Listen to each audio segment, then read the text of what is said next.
Hey guys, so I'm sitting here just prior to a Marked Men for Christ meeting that I am going to. Love these guys. It's all about intimate, mask-free, vulnerable, accountable relationships, sharpening one another. Really cool. If you don't know anything about Marked Men for Christ, check it out. Go to one of their weekends and check it out. What do you got to lose? Same with the Women's Walk with Christ weekends. But I want to read something from a book that I'm reading right now as I'm waiting for this thing to start. I always like to show up a little early and do some study time alone, right? Jesus went up to the mountainside. I sit in my truck. Anyway, here's what it says.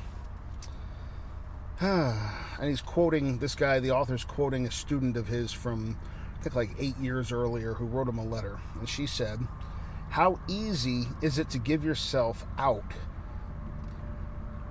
and spread too thin and not accomplish much?" And then the author makes the comment, "This is the epitaph that could be written over the life of many pastors and Christian leaders. In our attempt to be equally available to everyone and avoid being accused of having favorites, the small, quality, long-term relationships just do not exist for most pastors. They do not make this a priority." Do you have small, what does he use, the exact words, quality, long-term relationships?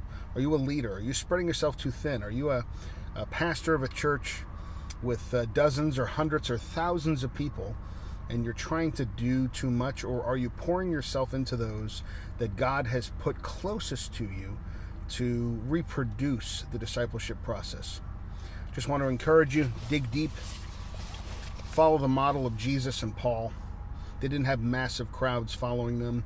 They had a couple people they really poured into, and they wrote letters to those people, in the case of Paul, or they discipled them personally, in the case of Jesus, and just had interactions with the big crowds, but didn't really pour every last thing out in those relationships. Now, Jesus, he went and poured everything out for all of us in the end. But when he walked through the crowds, there were times when he walked right past a woman who had an issue of bleeding. And obviously he's fully God.